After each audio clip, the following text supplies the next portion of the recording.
Okay, we're rolling. All right, this is an interview with Robert Otto in the Holiday Inn, Fishkill, New York, the 9th of October, 2003, 1 p.m. Interviewers are Mike Russert and Wayne Clark. What is your full name, your date of birth, and place of birth, please? Robert M. Otto, and I was born in Newburgh, New York, June 28, 1925. Okay. What was your educational background prior to entering the service? I graduated from high school. Okay. Do you remember where you were and your reaction when you heard about Pearl Harbor? I was working in a gas station, and the reaction, I guess, was like everybody else. We just didn't believe it at the time. How did you hear it? Somebody came in the station and said Pearl Harbor's being bombed. And that was the first, of course, that was before television, or at least that much television. And we were quite excited about it. And I remember that evening, word went around that the president was going to make an announcement, and we all got together at the gas station and listened to the president's speech where he declared war on Japan. Okay. Now, when did you enlist, or were you drafted? Yes. When I went in, you couldn't enlist once you were classified as 1A. So I went for the draft to Grand Central Palace in New York City. And after the physical, after we went through the complete physical, then in one of the halls there, when everybody was present, they announced that there was so many openings for the Navy, if anybody was interested.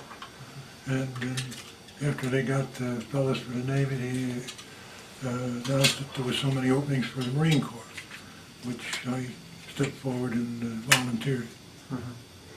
Why did you select the Marines? Was there any particular reason, or? I don't know. Right now I can't tell you, except that I wanted to. Okay, all right. Now you went in September of �43 from? Yeah. Okay. Where did you have your induction was in New York City then? When inducted in New York City, and I was given 10-day, sworn into the Marine Corps, and given a 10-day furlough, and travel orders to meet back at Grand Central Station in New York City. And we met with actually the whole platoon went together to Paris Island on the train. Now, was there anyone in there that you knew? No, there wasn't a person there that I knew. And we were, the whole group of us, we went, one fellow was in charge, and he had been in the Naval Reserve, and he had the meal tickets and papers and everything, and he kind of led us through. He didn't know any more what he was doing than we did, but we all got there. We went down to, we got off at Yamasee, South Carolina, and a couple of very nice drill instructors lined us up and straightened us out and gave us something to do until the train came, and it was a steam train, and it was, I don't know how to, it was an antique, but it was a pristine antique. It ran on a single line from Yamasee, South Carolina to Port Royal.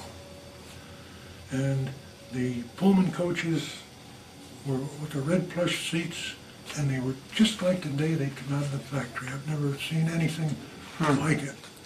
And the mailman rode the train, and as we went down through the swamps, there would be a path come out, and the train would stop at the mailbox alongside, and the mailman made his deliveries. and we got to Port Royal, and then we put us on a barge, I think, and took us over to Paris Island. Mm-hmm. Now, how long were you there? Well, we were there for 8 weeks. Mm-hmm. Basic training. We went just normal at the time, and after the final week, some fellows were sent to Camp Lejeune and other places, and I was sent to Amphibian Tractor School at Dunedin, Florida. And we all had a 10-day furlough, and were given, and this was December, and if I remember right, I had a report at the barracks at Dunedin on the 23rd of December, I believe. And we were told in no uncertain terms, at that time you had a 15-day furlough a year, and we were given 10 days, and we were told that don't be writing, don't be calling, don't be trying to get the other 5 days to stay home over Christmas. Mm-hmm. You're expected back on this date at this time. So I left and got on the train and proceeded to Dunedin, Florida. And I can remember I walked in the barracks, and it echoed from my footsteps in the hall, and the officer of the day came out of the, "Who are you, where are you going, and what do you want?" So I gave him my papers, and the first thing he wanted to know was why I didn't call and get the other 5 days on my furlough. Because everybody was gone, there was nobody there. And was there at Dunedin. I was there for 2 or 3 weeks, put on guard duty until they got enough fellows in to form a class. And it was at that time the only amphibian tractor mechanic school for the Marine Corps in the country. Mm-hmm. And so we went through a 16-week mechanic school. Now, what did you work on? The alligators? No, Is that what we were the LVT-2s. Okay, because they hadn't been introduced just yet, had they? Or the alligators were the ones, and these were the water buffaloes. Oh, okay. We went to school on. I also went to school on the 3s. We were 2 extra weeks schooling on those were the Bushmaster, the Borg Warner with the Cadillac V8 engines and the hydromatic transmissions. Mm-hmm. And we had 2 weeks of schooling mostly on the transmissions. And actually the 4s weren't out yet. Mm-hmm. And they were the modified, the ones, the 2s you had to climb over the side to get in and out. And then the 4s, they moved the engine from the back up behind the cab in the front and put a ramp in the back. Mm-hmm. So you didn't have to climb over the side. Mm-hmm. And the ones were obsolete at that time. I went to school, we finished school, and then they had built a new school in Camp Pendleton, California. So they consolidated, instead of having a mechanic school on the East Coast and training facilities on the West Coast, they built a school to there at Camp Pendleton in Oceanside.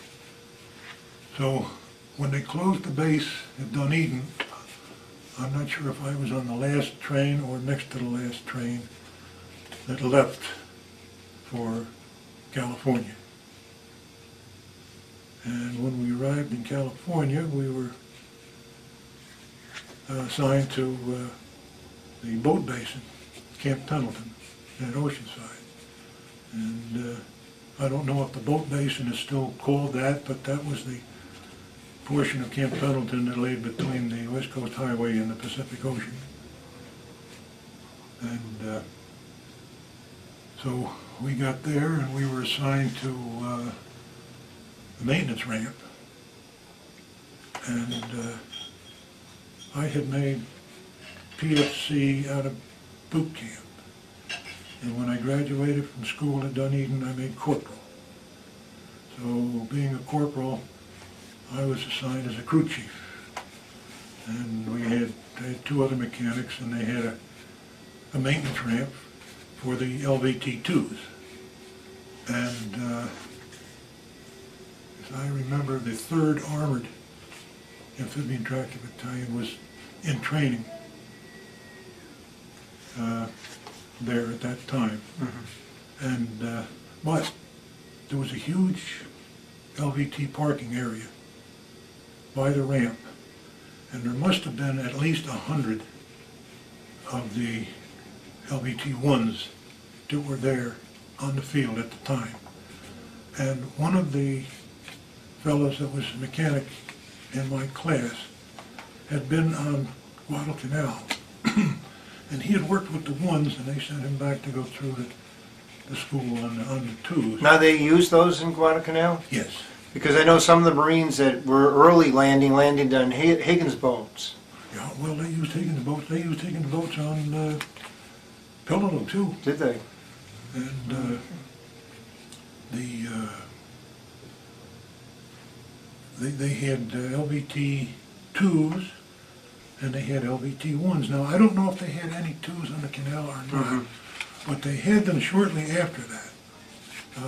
Some of them were mixed in with the 1s. But one of the fellow that had been on the canal, he got permission, and we went over and pulled one of the 1s off the line and worked it over and got it running.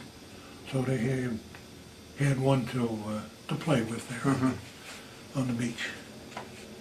But I'd only been there in school just a few, or at school on the ramp, just a few weeks. And when they closed Dunedin, of course all the instructors were there, and everybody knew everybody else. And one day one of the instructors came up the ramp and hollered at me and told me that they were forming the 8th Amtrac. And they had a meeting and met some of the officers and some of the NCOs, and they were looking for volunteers for the 8th. And they said all of the instructors from Dunedin are volunteering for the 8th Amtrac, and they're all going to be in headquarters maintenance together. And they would like me to be with them. So I volunteered along with them. And we had one first class headquarters maintenance. They formed the 8th. We had 530 some men, and I don't know exactly, it was 4 companies, headquarters, A, B, and C company. But we were formed, as I understand, the only battalion like it in the Marine Corps. We were completely independent of any other unit. We had our own motor transport, we had our own cooks and bakers, we had our own maintenance, and we had our own parts, and supposedly we were supposed to be flexible to the point if they needed us somewheres, we were supposedly could pack everything up we had and be on ship and moving in 48 hours notice.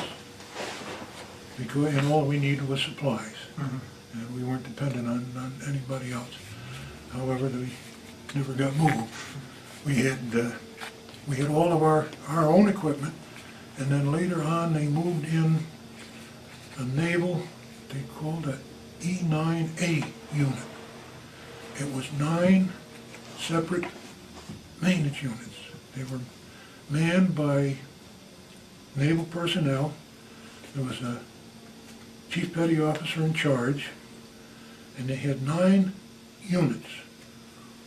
One was a blacksmith shop, one was a carpenter shop, one was a machine shop, one was a kitchen, one was a firefighting unit, but there were 9 of them, and they were made to be pushed into the cargo compartment of the LVT-4s.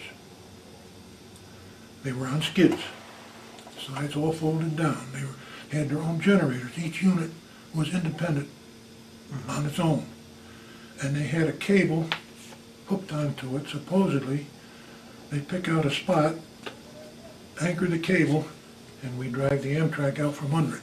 And there they'd have a whole row of maintenance, complete maintenance setup for whatever they needed them for.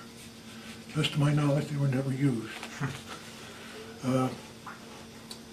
We finished training there in California and drew all our new LVT-2s. We shipped out with LVT-2s from San Diego, and they hit a ship, the USS Hammondsport. They called it a sea train.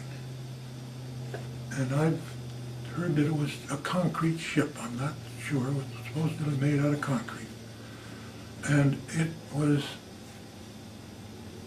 3 or 4 decks deep. And each deck had railroad tracks on them, in them, embedded right in them.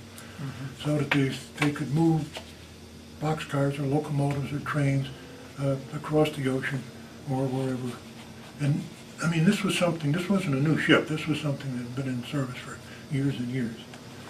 So on that ship, we put our whole motor transport company, our whole headquarters maintenance equipment, and 106 or 108 amphibian tractors were all loaded on this one ship. And the motor transport and the headquarters maintenance and the cooks and bakers, and we all went overseas on that ship. All the other personnel was, they had a regular Troop transport. And they all went on the transport. And we went all alone. There was no escort. There was no, I guess nobody cared whether we got sunk or not. We went off on our own and zigzagged back and forth, I guess every 5 minutes, all the way across. I think it took us 3 weeks to go from San Diego to the Russell Islands. And that's the group that Guadalcanal and Tulagi is in. And we left California on July 31st, 1944. And we arrived at Banica on August 19th, 18th and 19th, and unloaded. And then, of course, to unload, they had to have one of those huge cranes because everything was pulled out of the hold. And then we got all fired up and loaded aboard LSTs for the, I guess it was 15, 20 miles over to the island of Pavuvu, where the 1st Division area was. And we unloaded there, and we were had an area that had originally been a CV area. They had maintenance tents, maintenance sheds were set up, and we were moved into that area. And when we got off the ship, they had a formation, and the first sergeant said, "Now these fellas, I'm going to read a list of names. Fellas, I read the names, don't unpack." And I was on the list. And as it turned out, they were using one company of 8th Amtrac to reinforce the 1st Amtrac and the 1st Division. And so that was 21 or 22 tractors in the company, and B company was selected. And then they pulled the mechanics out of headquarters maintenance, and we rode the tractors. And each mechanic, of course the companies had their own mechanics, but they didn't. Each mechanic had 3 tractors. He rode on one and he was responsible for 2 others. And so we were used, we went into Peleliu. And that was just one one company. And they wanted to load 105 howitzers. And they found out that the 105 howitzers wouldn't fit. They fit sideways, but the barrels wouldn't, they stick up too far, they had to stick up. So they put the howitzers on ducks. And they loaded us with 105 howitzer ammunition. The 105 ammunition comes in clover leaves, 3 to a unit, and I think we had 12 or 18 clover leaves in our cargo compartment, and that's what we took in. We were only, well, we got there on July 31st, and August 20th, and August the 26th, we were loaded on an LST and we pulled out for Peleliu. We went on LST 226 from Pavuvu, and we went to Guadalcanal, where they had a mock landing on one of the deserted beaches there on Guadalcanal, and they had we all unloaded and formed and made a landing on the beach. And then we all went back and loaded up aboard ship and pulled out for Peleliu. And then on the 15th of September, we were in the assault wave. We were supposed to be in the seventh wave, but as you know, things got pretty well mixed up there, and we never got on the beach till 3 o'clock in the afternoon, and we were told to dig in on the beach and spend the night there. And so we did, and we spent the night on the beach at Peleliu. And then the next day, Now, did you carry any kind of sidearm at all? had an M1 rifle with, I think they said I think we each issued, see, we were classified as combat Right, troops. yes. And we were supposed to be in the Amtracs, and each Amtrac had a 30 and a 50 caliber machine gun. And we had the M1 rifles, and I think we were issued a ridiculous, like 5 or 6 clips, because we weren't expected to be in the frontline combat. And so we spent the night on the beach, and about 4 o'clock in the morning, there was an extremely heavy mortar barrage on the beach. So the company commander got us together, and we pulled off and went back out Now, how did you unload this howitzer ammunition? How was that unloaded? by hand. Really? Everything was manhandled up over the side. The next morning we went back in, and they sent us in to, it was right on the edge of the airport, airfield there, where they set up the howitzers. And so we manhandled out of the cargo compartment over the side, and there was a crew out on the side. We're taking care of it from there out. But everything had to go over the side. And we didn't really give it much of a thought, except we got thinking later, but we never got hit with one of them things. It'd been a heck of a big splash out there. Were any of the vehicles hit? We In your unit? We lost one, and it was not on D-Day, or it was several weeks, a week or 10 days, I don't know exactly. They had set up a maintenance area down on the edge of the airfield, and the tractor was there to have some maintenance done on it, and the Japs nailed it with a 88, I guess they had there. But they fired one round and hit it, and that was the only one we lost.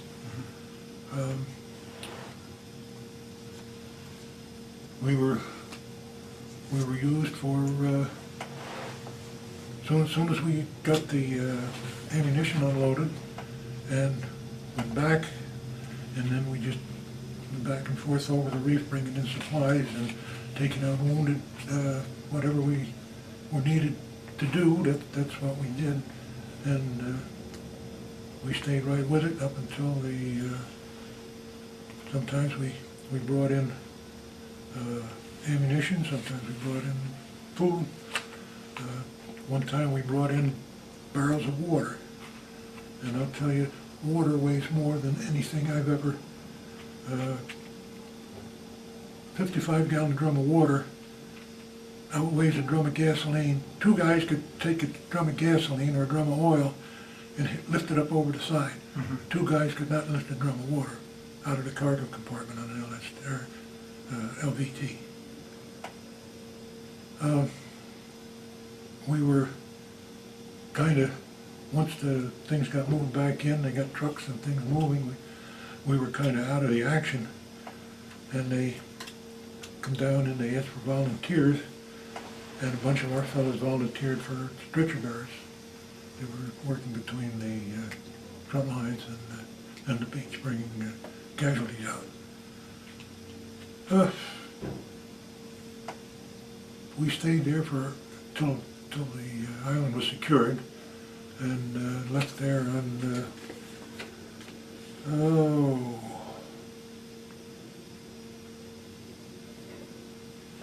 October 22nd. We left Peleliu and went back to Pavuvu. And we arrived at Pavuvu on October the 30th, 1944. And the rest of the battalion had got the area pretty well set up, and they had tents in the company streets, and we had a pretty good area.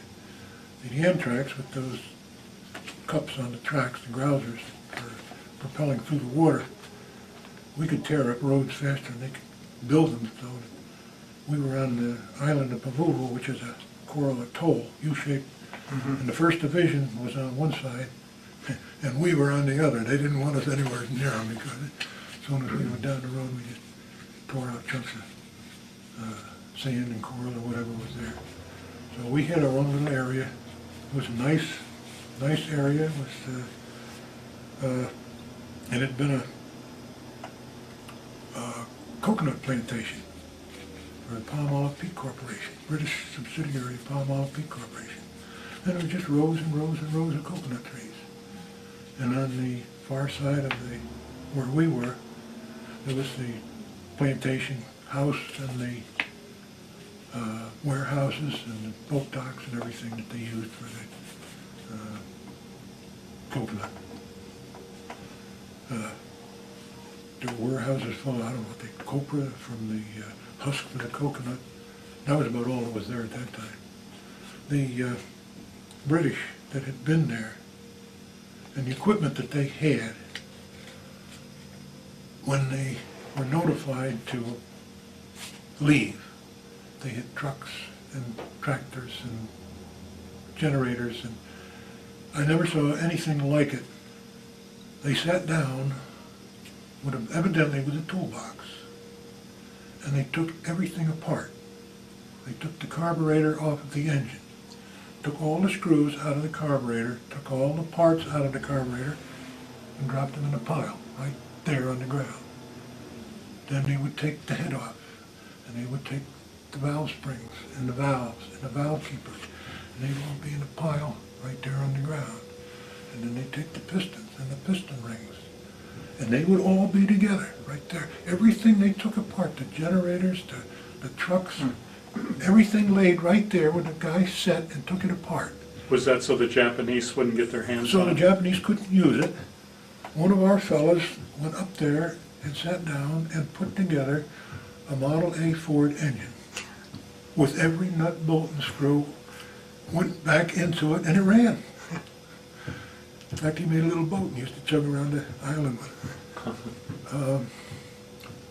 But it was the way they did. Evidently, they figured, well, if they come back, they can put them back together. I don't know, but it was all right there where the fellow sat. They take the transmission apart, they take the rear end apart, they took everything completely apart. But everything laid right there. We did some training, we did some landing, and we were there on Pavuvu until March 1945, and we loaded up, the whole battalion went this time for Okinawa. We loaded up on I was on LST 772, and we were loaded with Amtracs on the tank deck. Had a LST, on the deck of the LST was an LCT, and inside the LST, if you've ever been on one or not, they had just inside the ramp was an elevator that dropped down, or they could anchor one end of the elevator and drop the other end down and make a ramp. And then the LCT sat on top of the LST, and they dropped the ramp on the LCT, and we drove one tractor right on up both ramps, right up into the LCT. And then we loaded. How many could you fit on? And how many fit on it? I think there was two different size LSTs, and one would hold 12 or 13, and one would hold 16 or 18. And we back them all in, and so we loaded up there, and then on, let's say, March 11th, we left for Okinawa. That was a convoy, I think, of 1,300 ships that they accumulated. You got out on the open sea, and all you could see, as far as you could see in every direction, were ships of every shape and size, until you could just see the masts over the horizon. I think it was the biggest convoy. Well, it was the biggest convoy that was ever assembled in the Pacific. And we rode that up through. They had, on each side of the LST, they put pontoons that they use for docks, pontoon docks, and they have one on each side of most all the LSTs. They put a big channel iron right down the side of the LST and hooked one side of the pontoon, folded it right up, and it had turnbuckles, pulling the top in tight, and there they were. And we rode through, going down into Okinawa. We were following the tail end of a typhoon, and I remember the waves. They looked like Catskill Mountains coming at you, and you'd go up one side, and when you go over the top, the screw would come out of the water, and the whole ship would go, tuk, tuk, tuk, tuk, and then you go down the other side. And we rode that through. A couple of the ships, when those waves would hit the side of the LST, the water would just shoot right up between the pontoons and the side of the LST. And there were several ships that lost pontoons that were actually torn off in that heavy seas.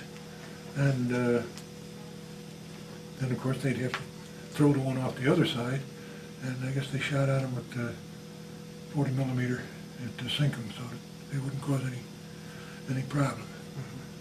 Then we were right down until April 1st, Easter Sunday, when we made the landing on Okinawa. And of course, wasn't opposed, so we didn't have any problem. And of course, this time we're right in the first three waves. No problem. We just walked in and said, "Here we are." We stayed there.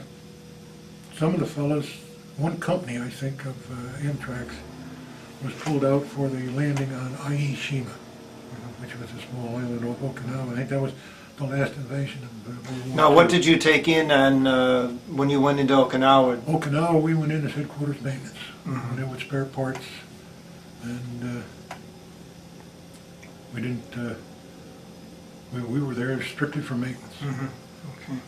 Now, did you still have the LVT-2s? No, on Pavuvu, we turned in all our 2s and drew 4s. So when we made the landing on Okinawa, we had 4s. Okay. I'm not sure just when that happened. Mm-hmm. And then near the end, we were shuttled around several times. We went in right at the Yantan airport on D-Day, and then several weeks later they moved us down to the Mashinado airport, that is the line goes south.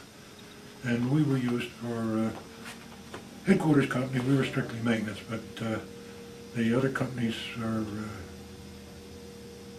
supplies, supplying the line.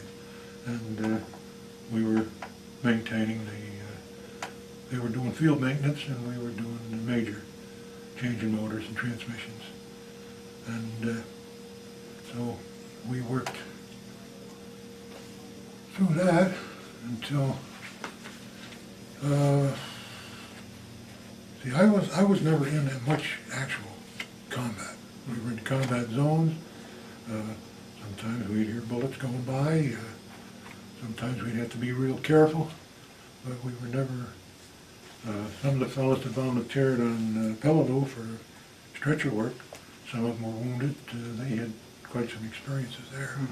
But personally, I never got into actual combat with the enemy. We were sent back after they. Well, can I ask before that? Were you there for the big typhoon on Okinawa, or No, we were going you missed that? Were you able to see some of the kamikaze attacks Oh yeah. while you were there? Well, we had kamikaze planes come over. There would be very few of them because they would leave, and we would hear on the radio there'd be 200. But when they came over that naval picket line out there, 2 or 3 or 4 might get over the island. Very, very few planes actually got over the island. Most of it was at night. Occasionally one would come through in the daytime, and they would be very low, flying around like they were lost, didn't know what to do. We had one, I should know this, but I don't. One kamikaze plane crashed into a carrier, a cruiser, laying just off Okinawa. We saw the plane come down, we saw the plane hit, and it discharged one of the 5-inch guns when it hit, and that exploded right over our area and killed one of our headquarters maintenance men.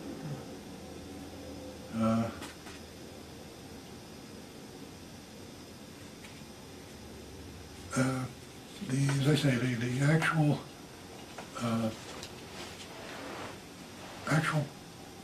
there was very little. In fact, when the air raid sounded, we would go out and watch as the searchlights, they picked up the plane, and when they shot at him, and we'd stay out watching until the stuff started coming down, and then we'd all duck back into the hole where because everything they shot up there had to come down. So, Yes, right. that was,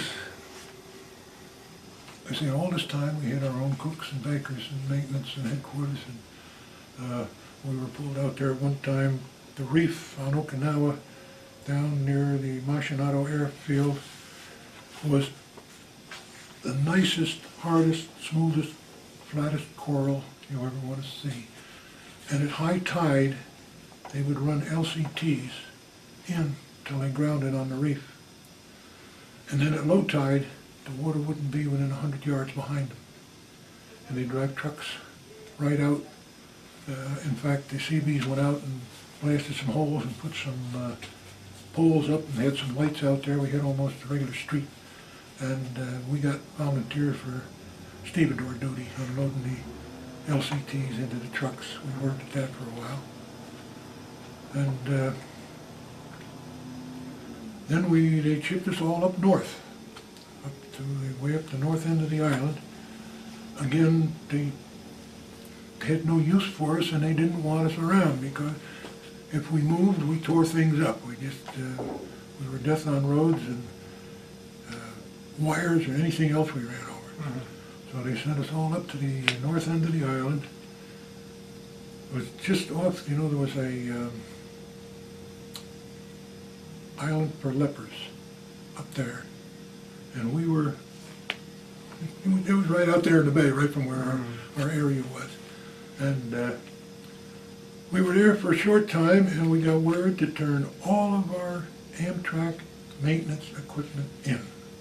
All of our spare parts, all of our maintenance equipment, all of our specialty tools, keep all our mechanics tools, but anything pertaining to Amtracs, we were to turn in, go to Guam, and form a duck battalion for the push on Japan, because they didn't want the Amtracs in there.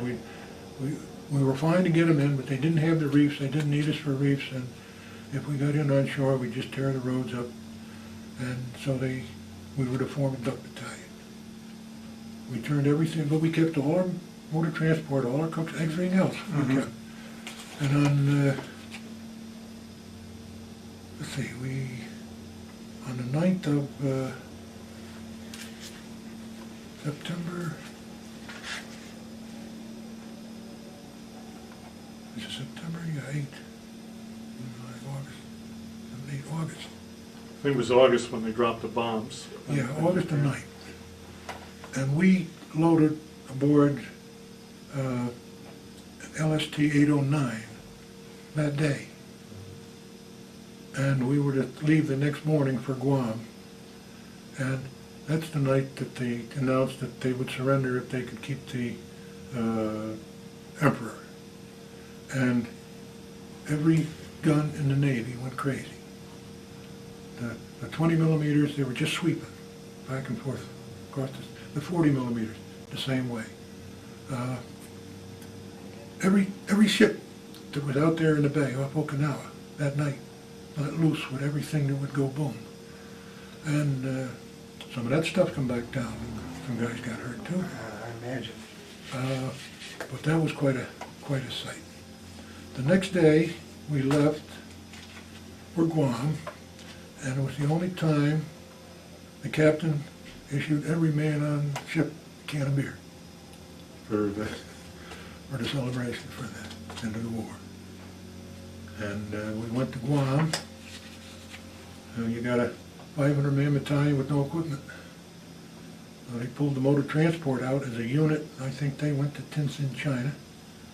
The cooks and bakers, I have no idea what happened to them. All the mechanics wound up, there was a 5th service depot there on Guam. All the mechanics wound up in the maintenance line, repairing trucks and jeeps, and we weren't very happy about that. And we stayed right there in the 5th service depot until I got points enough. Luckily, I wound up in an engine rebuild shop, so I wasn't too bad. And I left Guam on January 20th, 1946, and got into Seattle on February the 5th. And we were there we were supposed to go into San Diego and be discharged, but there was a coastal storm at the time, and instead of going into San Diego, they sent us up to Seattle. And the offloaders at Seattle, and they had the Marine base there was like just a guard unit, like the Brooklyn Navy Yard. And there was 200 Marines on the ship, and they bused us into the Marine base there in Seattle. And Marine gunner came out, fell us in formation there in front of the motor transport garage. And he says, fellas, I want you to listen to me very carefully. I know you're fresh back to the States. I know you all want to do what you want to do. He says, if you will do what we tell you to do, the way we want it done, when we want it done, every man standing here right now will have liberty 1,500 hours today. That's all he had to say. They had a warehouse there. Of course, when we shipped out, we turned in all of our greens our dress greens, our overcoat, everything we had, and they were just turned in. Well, the government took all that stuff and cleaned it and pressed it and folded it and put it in warehouses.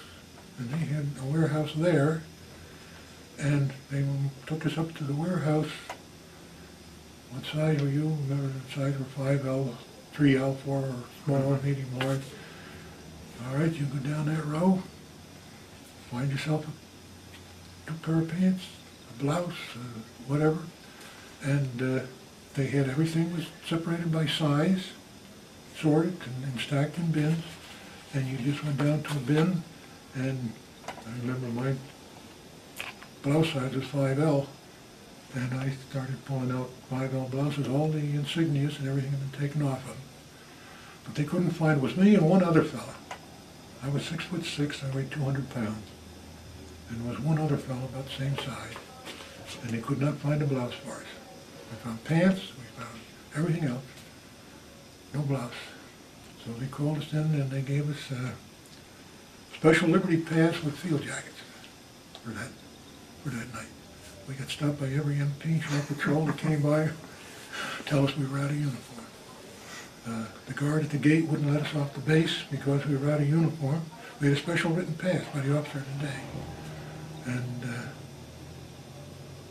he wouldn't let us off the base, he wouldn't let us call the OD. So we went back in and told the officer of the day what happened, and he came out with us.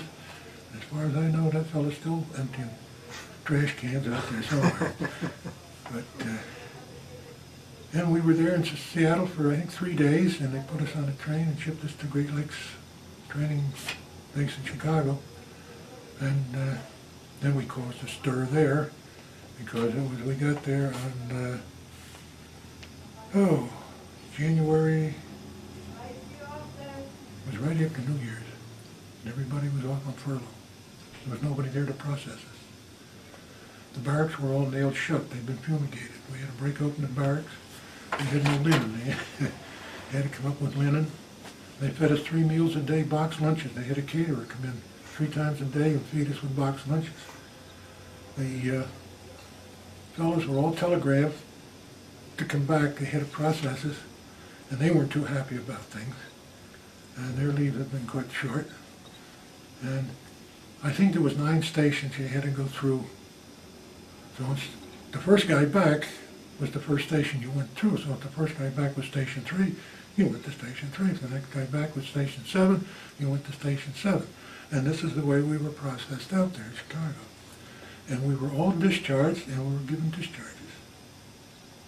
And we weren't supposed to be. I was a reserve. We were never sworn into, I think they did it on purpose. We weren't sworn back into reserves. We were discharged. And they gave us discharges. Discharge from the USMC and USMCR. Signed right on the back of the rainbow. It's the only reason I missed, Korea. Huh? Miss Korea? Korea. A lot of the fellows, they were calling back for that Busan landing, they were calling back all the Amtrac mechanics. And a lot of the fellows got called back, but I never got. And we got thinking about it later, and they couldn't call me back, they discharged me. I never got a notification, I never got a call for a meeting, I never got anything. And I think they did it, they just got mad and did it on purpose. Okay. Wanted to ask you a couple questions. Were there any major mechanical problems with the LVTs? Yes, the LVT-4s, when the LVT-2s were like a workhorse. You couldn't kill them, you couldn't stop them, and mind you, these were 7-cylinder airplane engines in these things. They were 7-cylinder air-cooled radial engines, the same engine they use in a Stearman biplane. And the transmission was the old light tank transmission. It had 5 speeds ahead and 1 reverse. Put it in the LVTs and we could only use 3 speeds ahead. So we had 3 speeds ahead, we didn't use 4 and 5. It was there, but you couldn't use it. They worked fine. We had no problems with them outside of normal maintenance on the twos. They come out with the fours. Inside, the transmission weighed 1,100 pounds in an aluminum case. The case was a transmission, a 5-speed transmission, a controlled differential, because we steered with brakes. They had a controlled differential with drive axles, and on the ends of the axles were 2 units that were called final drive units. They were final reduction units. They had 2-inch staggered herringbone teeth on them. The transmissions, which we never had a bit of trouble with, the 2s were balanced. They rode down the road like this. The 4s were nose heavy. They rode down the road. We were constant rocking motion in the 4s. And they would strip the teeth right off those final drive units. That's because they had to put it up front because of the gate in the back? No, it was in front on all of them. Oh, really? It was they drove from the front on the 2s, and the only difference between the 2 and the 4 was that they moved the engine. They did away with the drive shaft. They moved the engine, because the drive shaft went right through the cargo compartment. And they moved the engine right up behind the transmission, and then made a big open cargo compartment. There was no modification to the engine or the transmission, except the It was elimination just the location, of though. the drive shaft and the location of the unit. And they stripped those final drive units, I mean, for no reason at all. They would just let loose and go. And they would strip the teeth off the first and reverse gear in the transmission. That we never had happen in the 2s. But the 4s, we had 2 crews that did nothing but rebuild transmissions. And you would pull in and you'd stop, and the next time you went out, you put it in reverse, and you heard it going tick, tick, tick, tick, tick, with your tooth missing. And you might just as well get it, then that meant that you had to pull the transmission and put in a rebuilt transmission, and that one had to be overhauled. It took you an hour and a half to change a transmission. Cab had to come off, everything had to come out. The other trouble we had was, there was another problem we had with it. Something about the return idlers. As the tracks went through, and then there were 2 just idler pulleys that sit on top of the pontoons on either side when the tracks went from the back to the front. And it would turn right off. Instead of rolling around something, it'd hook into them and turn right off. So welders were constantly replaced. They got away with that. They made new ones with bigger rollers on it, and that eliminated that problem. And I don't know if it was Spicer or Lord Warner that made those final drive units.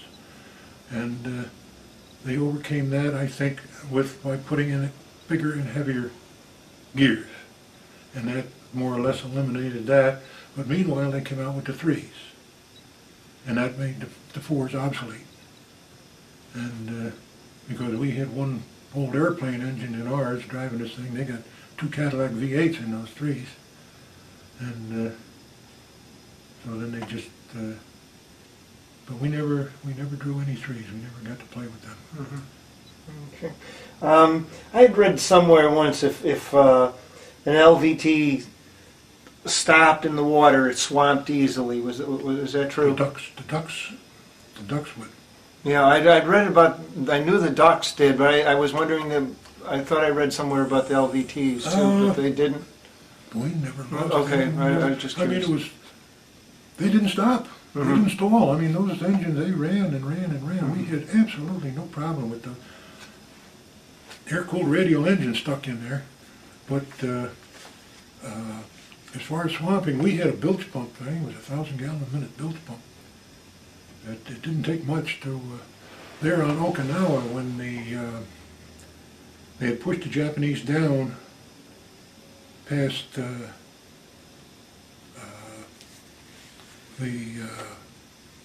major city there, and the civilians Oh yes. were jumping off the cliffs on the south end of the island, And they had two companies, I think. We would load on LSTs and drive around to the south end of the island and load up with civilians. And go back on the LST and come back and unload them. And they were scared to death. They didn't know who we were, what we were. They figured we were going to take them out and kill them. They were seasick. They were scared to death. They really had every day there'd be a baby or two born on the LST. They just vomit all over the place. And so after we got back and unloaded and got them off in the area, we go right out on the reef and drop the ramp. In about 3 foot of water. Rinse out. And rinse it right out, run that Bill's pump and go through there with a broom and pump it right out. Now, when you got back, did you make use of the GI Bill at all? Yes, I went to a little private school and got a pilot's license. Okay. Did you ever use the 5220 Club? Just for a short time. Now, obviously, it sounds like you have been active. Have you joined any veterans organizations, reenactment groups, or reunion groups, so on?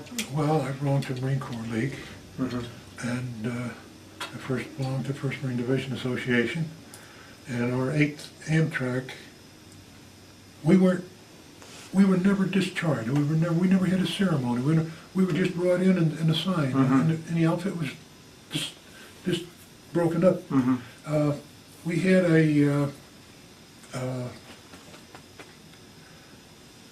about 10 years ago, a couple of fellas down in Florida got together, and they started calling up. You call your Christmas list, and I call my Christmas list, and you call your Christmas list. And they started, and we started locating all the fellas, and of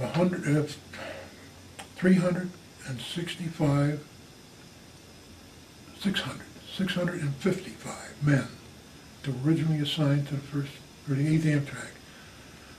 We can't find one man. Really? We've accounted for every single man. Wow. Except one. And he changed his name, and we don't know why or where he went, but he's the only one we can't locate. And we have That's amazing. have a reunion every year with the 1st Division.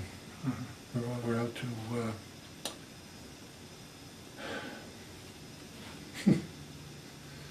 Palm Springs this year with and they contacted. We get a room, and the wife and I, we've been going to all the 1st Division reunions with the 8th. How do you think your time in the service changed or affected your life? Oh, I don't know. I really don't know. Okay.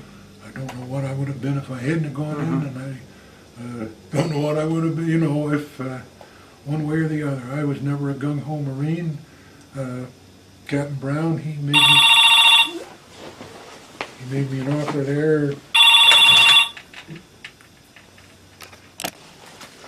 I wound up as a truck master in B Company, 5th Motor Transport, and I was a buck sergeant.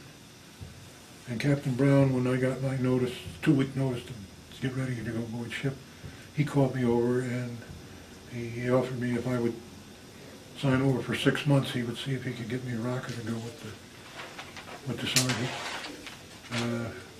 And I told him thanks, but no thanks, and I came home. I don't know what would have happened if I'd have stayed, but I didn't. Okay. And I came home, I bummed around, I drove construction for a while, I signed up and went to this little flight school just outside of Newburgh, and I got a pilot's license, and then I took the test and joined the local police department, and I stayed with them from 1950 to 1970. I retired as a lieutenant, and here I am. Okay. Well, thank you very much for your interview.